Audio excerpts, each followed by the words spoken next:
Work in the mercury mines of Almaden began not with a pickaxe, but with a slow pact with poison. A man descended underground to extract cinnabar, a red ore from which mercury was later extracted. Sounds beautiful, an almost precious mineral. In reality, it was a chemical meat grinder, just silent, flameless, and without a fair warning at the entrance. Almaden in Spain has been producing mercury for centuries. Even the Romans knew about this place. Then the Spanish Empire squeezed almost everything out of it, because mercury was needed to mine silver in the Americas. Silver shone in coins, palaces, and church decorations, while somewhere underground, people coughed dust and breathed in the fumes of a metal that breaks the nervous system so neatly as if it had the patience of a sadist.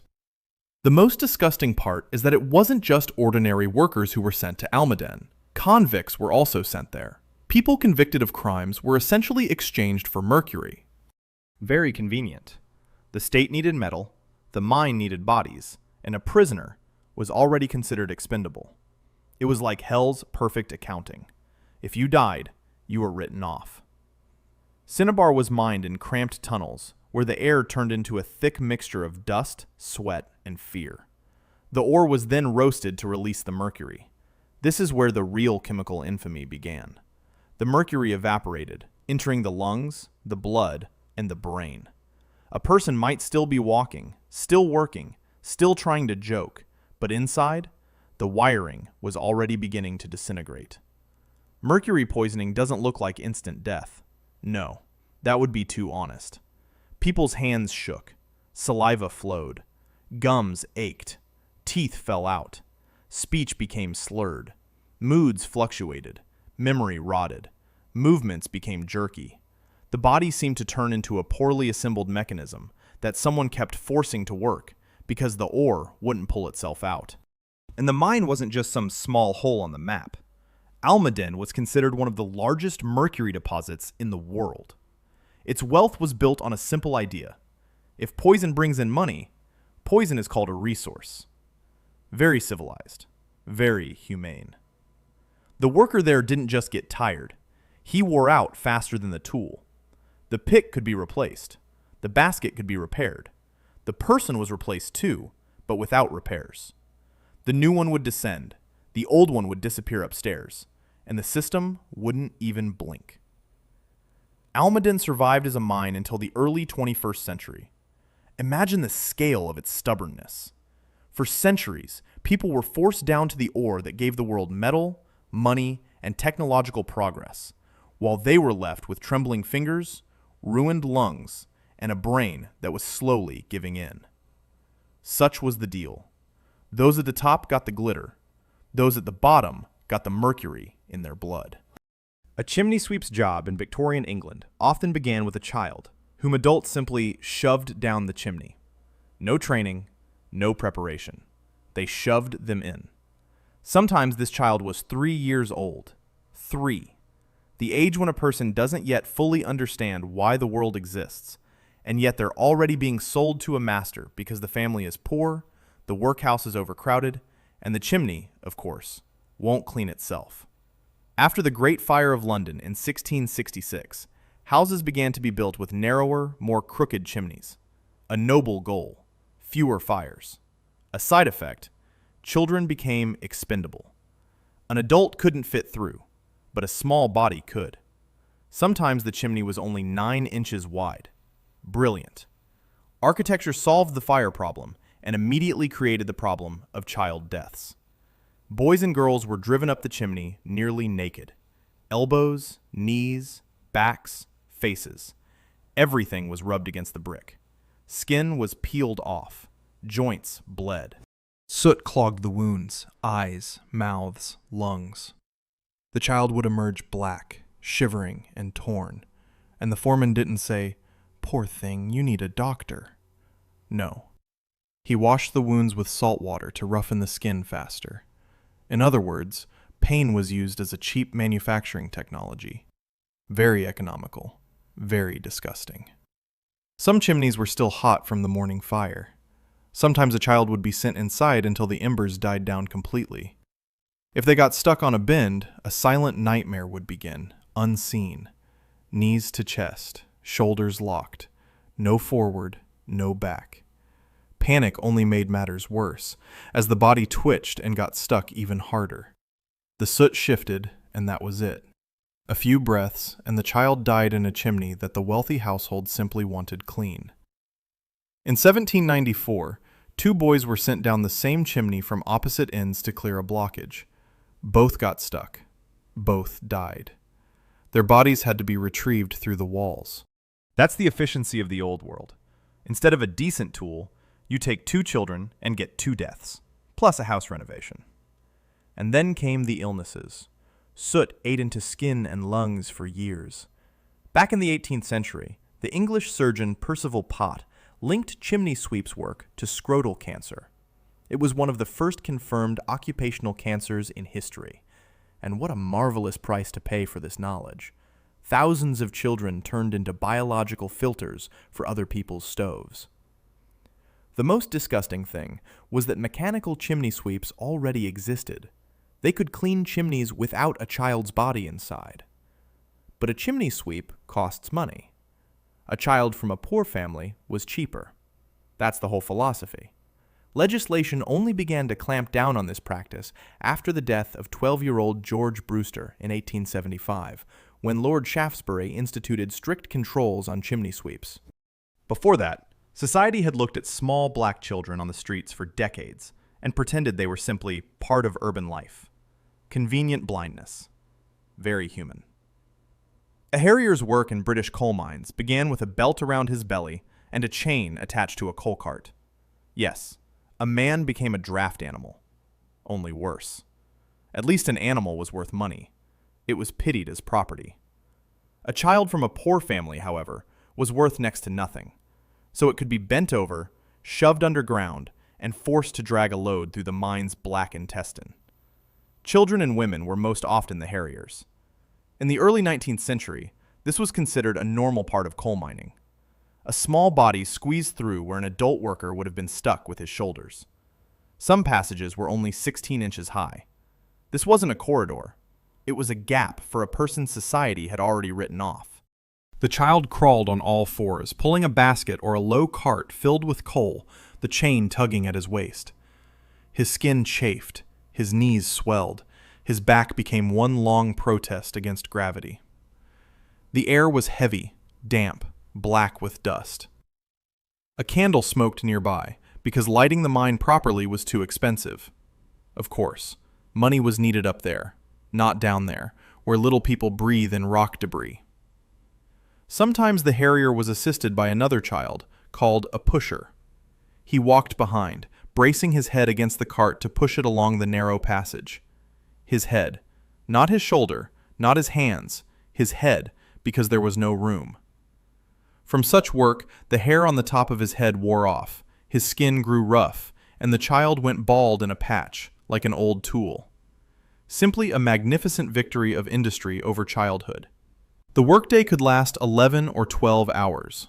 Underground, in the dark, in the heat, in the damp.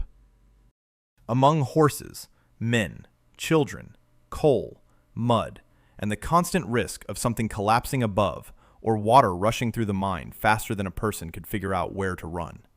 In 1838, 26 children died in a flood at the Haskar mine, 11 girls and 15 boys, ages 7 to 17. War didn't take them. Work took them. The craziest thing is, many started even before they could read properly. Children as young as 5 or 6 would sit by the ventilation doors and open them for carts to pass through. Then they'd grow up and get promoted. That is, they'd stop sitting in the dark and start crawling around in the dark with a load on their back. Career advancement, the mine version. It's very inspiring if you've got a completely broken conscience. In 1842, a law banned women and girls from working underground, and boys under 10 could no longer be officially sent into the mines. The law wasn't passed because mine owners suddenly became human. No. It was simply that society finally saw the reports, the testimonies, the deaths, the children's bodies in the coal dust, and for a moment, it stopped pretending everything was normal. Harriers hauled the coal that heated homes, powered factories, and fueled the industrial age. At the top, it was called progress. Below, it looked like a chained child, crawling through the darkness with a burden heavier than its own future. A hatter's work with felt in the 18th and 19th centuries often meant daily encounters with mercury. Not the pretty, shiny drop from a textbook, but the poison that permeated the workshop through steam, dust, damp fur, and the human habit of saving at the expense of others' health. To make a felt hat, artisans would take the fur of rabbits, hares, or beavers and treat it with a mercury nitrate solution. The process was called logging because the solution produced an orange tint. Very nice, almost like a carrot. Only carrots don't destroy your nervous system or turn your hands into trembling, useless branches. The fur was soaked, dried, heated, crushed again, and molded again. Mercury vapors rose in the enclosed spaces. The workers breathed them in, day after day, without proper ventilation, without protection. Without an honest explanation as to why people's behavior, speech, and body language began to deteriorate after this work. The production demanded precision, and the poison precisely robbed a person of that precision, a convenient torture with a work schedule. First, a trimmer would appear. It was called hat trimmers. The fingers would twitch so much that the person could no longer hold the tool properly. Then problems with speech, memory, and gait would begin. The worker would become irritable, anxious, suspicious, and might lapse into strange shyness or angry outbursts.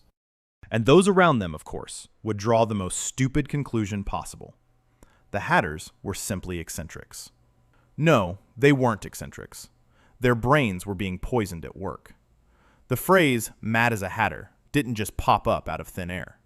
In England, France, and the United States, the profession was genuinely associated with nervous disorders. In the American city of Danbury, where hat making became a major industry, the condition even acquired a local name, Danbury Shakes. The city could be proud of its hats. Workers could be proud of the fact that their hands stopped responding to their needs before their bodies had a chance to age. The nastiest thing is that the dangers of mercury have long been known. Doctors described cases of poisoning among hatters as early as the 19th century. In France, the Academy of Medicine explicitly pointed out the dangers of this technology, and mercury-free alternatives appeared as early as the 1870s. But industry, as usual, favors one argument. If an old poison is cheaper than a new method, then the poison will endure for a while longer. Or rather, people will endure it. In the United States, the mercury process in the hat industry was finally abandoned only in 1941, when mercury was needed for military purposes. Such is the elegant morality. Workers were poisoned for decades, but they stopped not because they felt sorry for the people. The metal was needed elsewhere. Hatters made things that people wore for the sake of propriety, status, and fashion. And they paid for this fashion with trembling hands, a broken psyche, corrupted speech, and a life lived in a chemical fog. The upper crust received a neat top hat. The workshop received a man who was slowly losing himself and still had to come back tomorrow. Working on the Chincha Islands meant digging for bird droppings under the scorching sun and calling it the extraction of strategic wealth. Guano. Dried deposits of seabird excrement, which Europe and America greedily bought as fertilizer in the 19th century. The land wanted harvests, the markets wanted profits, and someone had to stand on the Peruvian cliffs and inhale the dust of dried urine, feathers, salt, and decaying organic matter. The Chincha Islands lie off the coast of Peru, not far from Pisco, 3 tiny shards of rock in the ocean. No proper shade, no fresh water, no soft ground underfoot. Only rocks, birds, heat, wind, and layers of guano that in some places accumulated tens of meters deep. For the economy, it looked like a gift from nature. For the workers, it was a white-yellow mountain slowly creeping into their lungs. At first, Peru relied on black slave labor. Then slavery was abolished, and the elites, of course, didn't say, now we'll pay people properly. No, they found a new human resource, Chinese coolies. Thousands of men from southern China were transported across the ocean under contracts often signed through deception, debt traps, or outright coercion. They were promised work, a way out, a chance. The result was an island without an exit. By the mid-19th century, Chinese laborers made up the majority of guano miners on the Peruvian islands. Contracts typically lasted 8 years. 8 years on the bare rock, where the boss could beat, punish, detain, and sell them on through a system of debts and paperwork. Very convenient. Technically not a slave, but practically not a human being. Legal magic for those who want a cheap conscience. The work was brutal and deadly. Dig, carry, load, breathe in the dust, dig some more. Guano fell into your eyes, clogged your mouth, and settled in your lungs. People suffered respiratory damage, coughing, exhaustion, and skin diseases. The piles could collapse and bury the worker alive. Cliffs fell into the ocean. One false step, and your body plummeted, while those above were already counting how many tons were missing. In 1860, a terrifying calculation was made. Of the approximately 4,000 coolies brought to Chincha since the beginning of the trade, not a single one survived. Not a single one. Even if this figure comes from contemporary reports and calls for caution, the picture itself is no less grim. The islands were called hellish not because people had a rich imagination. Imagination is completely unnecessary here. The accounting of deaths is sufficient. While workers rotted on the islands, guano fed the Peruvian state budget, creditors, merchants, landowners, and the fine talk of agricultural progress. The fertilizer increased harvests. The harvests fed the cities. The cities thanked the market. And the market, as always, didn't smell the air where it all began. Chincha demonstrated one simple abomination. Humanity can turn even bird droppings into an empire of suffering. At the top, they called it export and development. On the islands, it looked different. A man with a shovel, dust in his throat, salt on his skin, the ocean all around him, and a contract longer than his life. Work in the caissons began with a person being sent underwater into an iron or wooden chamber filled with compressed air to dig for bridge supports. Yes, underwater. Not in a fancy diving suit, not with heroic music, but in a cramped box where the air pressed on your body as if nature were personally against your shift. The caisson was kept under pressure to prevent water from flooding the working chamber.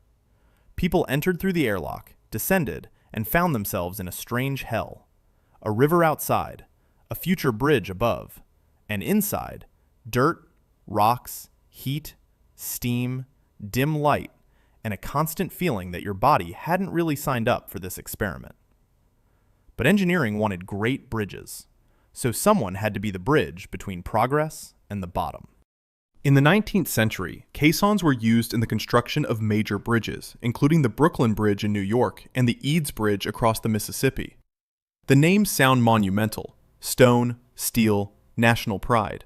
And below, people dug silt, hauled rocks, planted explosives, worked in compressed air, and tried not to think about how, above, their work would later be hailed as a triumph of human genius. I love this genre. Genius above, meat below. The main killer didn't hide in the mud or the water. He was in the air itself. The pressure dissolved gases in his blood. As long as the worker remained below, he could feel almost normal. Almost. But rise too quickly, and the body would take revenge. Joint pain, cramps, dizziness, paralysis, sometimes death.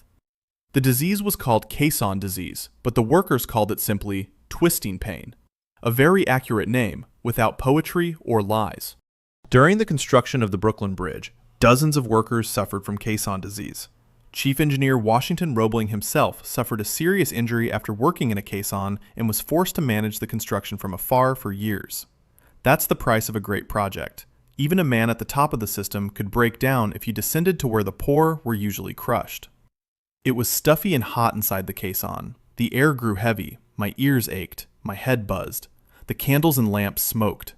The workers sweated profusely, but they kept digging, because the bridge wouldn't rise on the strength of fine speeches. Sometimes fires broke out in the caissons, and then this underwater chamber turned into a trap, where fire, smoke, and pressure all worked together against the man. A perfect combination. Water outside, fire inside, and the air itself an enemy. And the most disgusting thing is that safety regulations emerged not from wisdom, but from corpses and mangled bodies. People died, doctors argued, engineers watched, and then slowly an understanding emerged. You can't pull a person out of pressure like a cork from a bottle. A gradual recovery is needed. Control is needed. Medicine is needed. Surprising, right? The human body doesn't like being used as a component in a construction machine. Caisson workers laid the foundation for a world that would later walk on those bridges, never even considering who lay at the foundation of this beauty. Above, they opened traffic, cut ribbons, and wrote speeches about progress. Below, people remained with paralyzed legs, broken joints, and bodies that remembered pressure better than any textbook. The work of a matchmaker in a factory seemed almost innocent. Wooden sticks, a tiny flame, a product for every home. A true piece of industrial-era cuteness. But behind this cuteness lay women and girls who breathed white phosphorus for 14 hours a day, while their own jaws slowly turned into rotting garbage. In London, at the end of the 19th century, the Bryant and May factory employed thousands of women. Many were teenagers. Some were barely 13. Irish girls, poor families, cold floors, long shifts, peanuts. And then there were the fines. For dirty feet, for being late, for finding a burnt match. So a person was already poisoning themselves at work, and now they were being milked for every little thing. A magnificent school of capitalist tenderness. The main poison was in the match head, white phosphorus.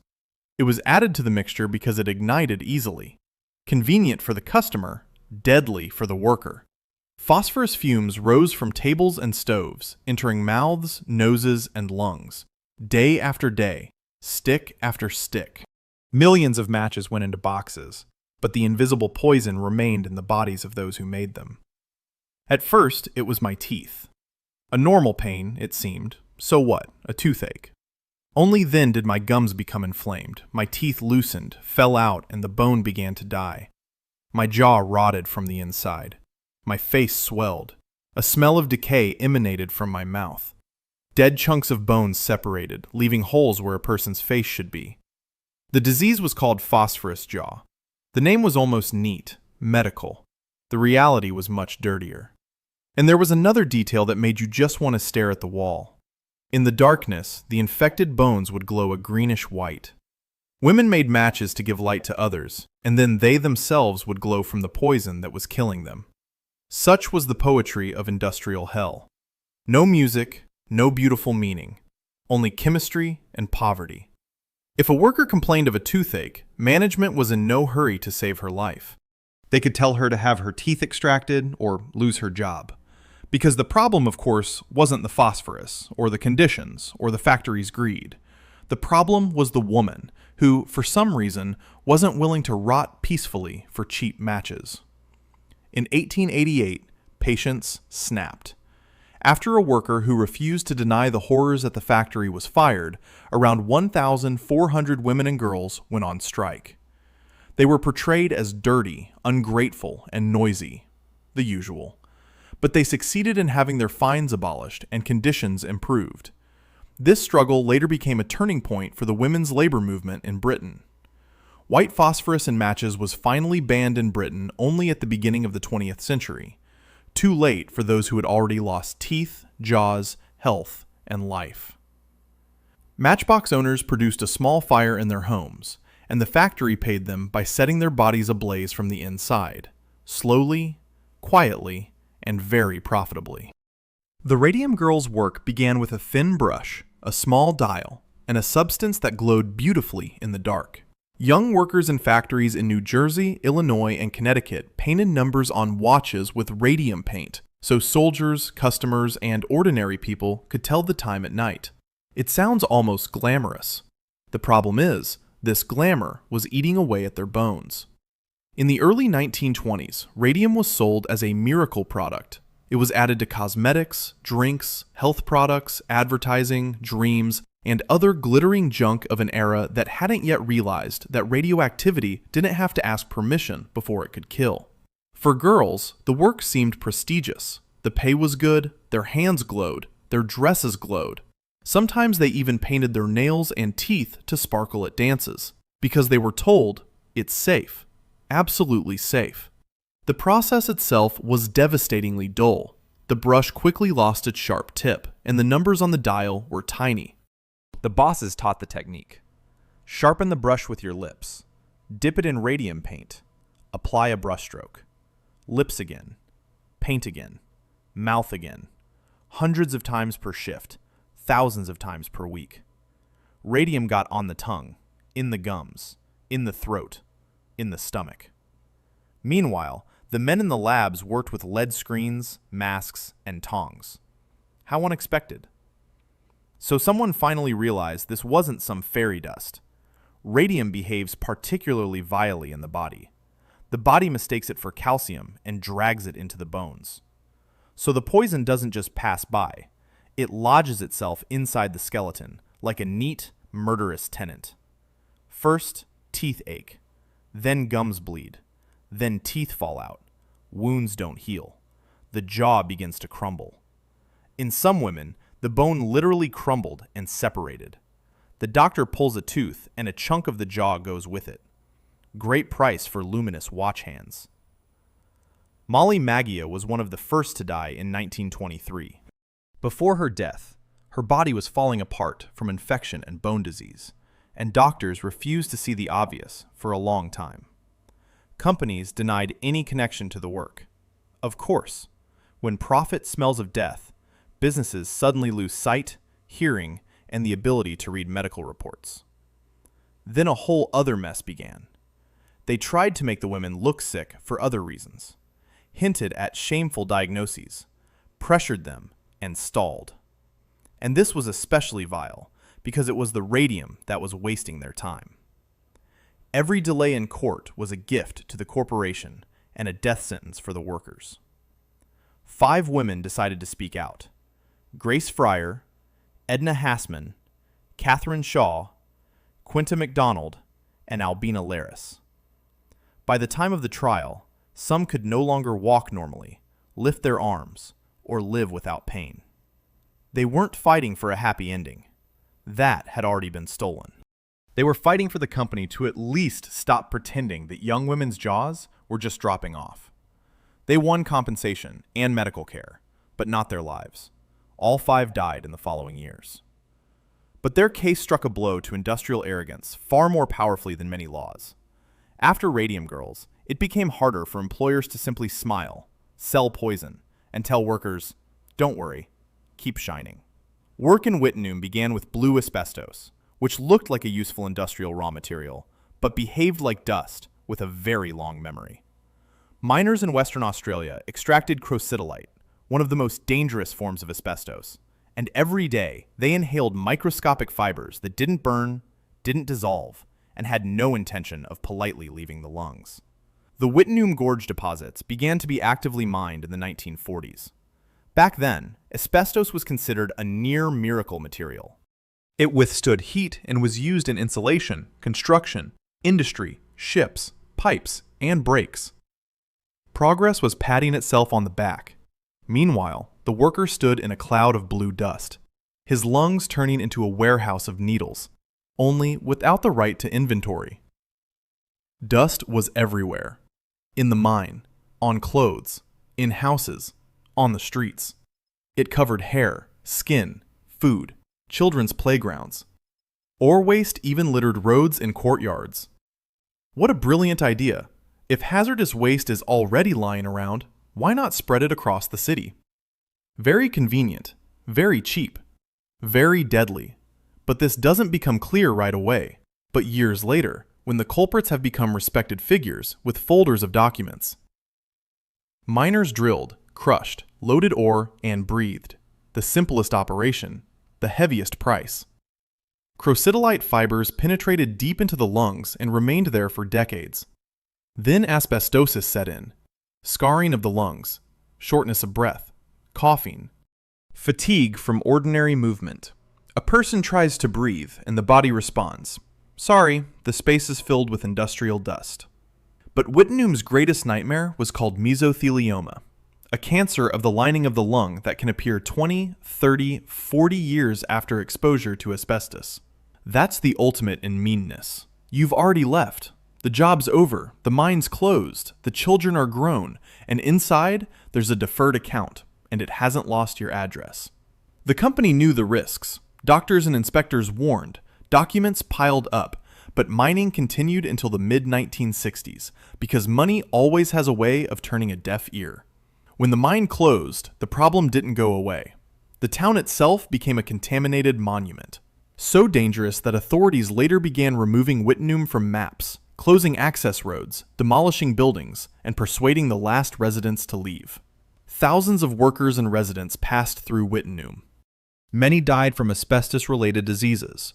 And the worst part?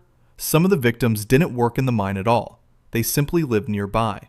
They washed the miners' clothes. They played in the dusty ground. They breathed the air of a town built around poison and called a normal settlement. Wittenoom shows what an industrial disaster looks like without an explosion. No fireball, no immediate horror. Just dust, paycheck, shift, home, another shift, and then, decades later, the lungs begin to pay for someone else's savings. Asbestos gave the world insulation. Wittenoom got a cemetery, albeit late. A sulfur miner's work on Egen begins before dawn, when a normal person would at least have the right to hate their alarm clock. But here, a man walks to the crater of an active volcano. Not a quarry, not a warehouse, a volcano.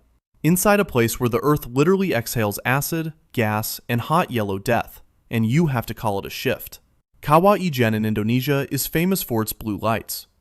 Tourists come at night, film them on their phones, marvel at them, post beautiful photos, and then head off to drink water in a safe place.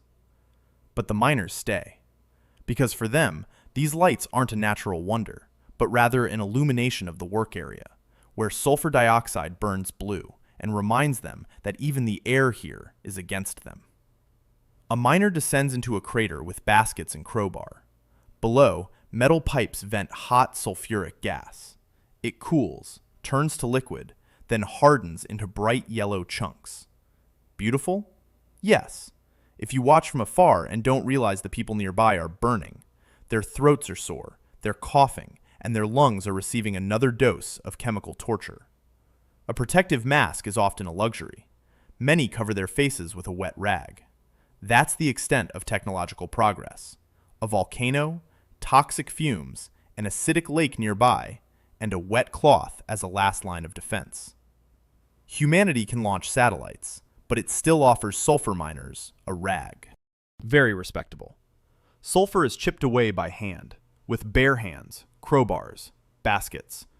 The pieces are hot, sharp, caustic. The skin gets burns, rashes, cracks. Then the baskets are filled to a weight that in itself feels like a punishment. 70 kilograms on the shoulders, sometimes more. And with this load, a person climbs out of the crater over rocks, through smoke, up a slope where one false step can end a shift faster than any boss. Miners' shoulders are covered in scars, not metaphorical ones, real ones. The baskets cut into their bodies over the years, compressing their spines, breaking their knees, breaking their gait. A person becomes part of the journey, down into the crater, sulfur on their shoulders, up out of the crater, weighing, money.